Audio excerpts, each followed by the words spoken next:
ekira kyendaba ekitulemeseza nga bannayuganda okusavinga nti olunaku lugenda ne lutufuula busy. We are caught up with our busy lives. Nti ogenda n'obeera olunaku lwonna n'obeera nga ku to-do list yo kuliko bintu bya leero. Kizibu nnyo okusanga omuntu nga ku to-do list ye kuliko ebintu ebya wiiki ejja ku Monday, wiiki ejja ku Lwokuna, omwezi ogujja mu wiiki ey'okubiri, emyezi ena egiddako ku Lwokutaano, omwaka ogujja wiiki esooka mu mwaka ogujja. Tulina engeri gye twekiipinze wano nga tuli bize ku leero nti olumala otwala abaana ku ssomero ngende ku mulimu, bwe mala ku mulimu mpereze email, bwe mala oweza email boosi muddemu, bwe mala boss meeting, bwe mala meeting lunch, bwe mala lunch ngende ngezeeko okwogera nono customer, bwe mala okwogera ne customer nkima abaana ku ssomero, bwe mala okukima abaana ku ssomero nvuge nzireeka. We are in the now. Future twagyerabidde. Kati ate yo essaawa egenda Katonda yakola obudde buzibu nnyo. Bwe bugenda teriyo budde budduka. Era ngamba abantu tugeza n'otulimba nti obudde budduka. Obudde butambula mpola nnyo. Gwane essaawa erimu obulimi busatu. Akalimi akasingako obumpi ke kabala essaawa.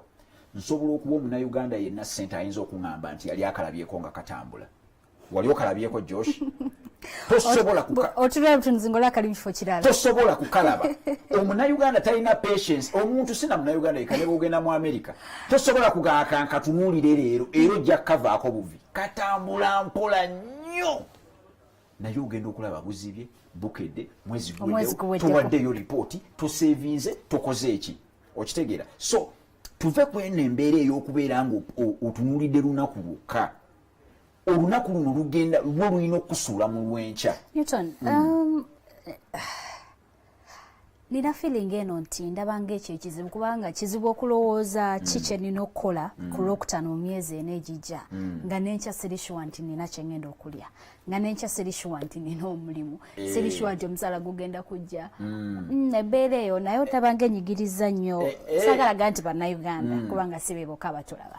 Waliyo n'ekyawandiikibwa nga batugamba nti temwandyeraliikiridde lwankya kubanga Katonda eyakutonda alina pulaani yo. Ekyawandiikibwa ekyo kirina kubanga kiri mu Jeremiah 1:5, Yeremiya chapter esooka olunyiriri ndowooza olwokutaano, essuula esooka olunyiriri olwokutaano.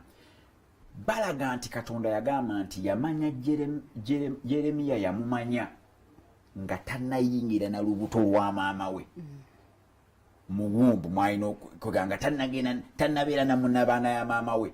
Katonda n'amumanya n'amulonda n'amussa ebbali. Newton, ekyo kitegeerekeka muntu amanyi spiritual life naye mu bulamu obwa bulijjo kyekituleeta tusome, kyekindeesa ku TV tusome okukulaga nti oli mu kutambulira mu bulamu obwa bulijjo naye toyinza kutambulira mu bulamu obwa bulijjo nga totegedde biki ebiri mu kufa mu mwoyo. Kubanga ne bw'obeera ng'oli Muyisiraamu obadde okimanyi nti ezimu ku mpeera Katonda zaawa abantu ziva mu kuwa ng'omaze okuwa alzaka. Okitegeera? Naye ate Abasiraamu bennyini bakimanyi nti kye bayita zaka toyinza kiwa ku income. Tosobola. Zaka bagiwa ku income that is saved. Ante neyo income erina okuba ebadde saved to a certain amount. Nti olina okukwata ssente ozitereke omwaka kasita gugeza ne guggwawo n'ogaa kati kojje ku saving. Ebyo byonna bintu bya Nabi Muhammad, peace be upon him. Katola nti abo Bayisiraamu bwendeesa Yeremiya tola nti abo Bakristaayo. Kwega toyinza kukidduka ne bw'obeera musamize jjajja kugamba nti muzzukulu bajjajja obaterekeddeyo kaki aleeta saving. So kyenjagala okulaga nti olunaku olw'enkya gwe sooka weebuuze wajja otya ku nsi. Taatawo yasisinkana maamawo, eyo pulaani tewagiriimu. Okitegeera? N'ojja ku nsi kitegeeza nti waliyo yategeka ojje ku nsi ge mazima agasooka. So nkubiriza Abannayuganda nti ekyokutunulamu ku lunaku olw'enkya tekitegeeza nti olina kuba na ssente nnyingi. Okitegeera?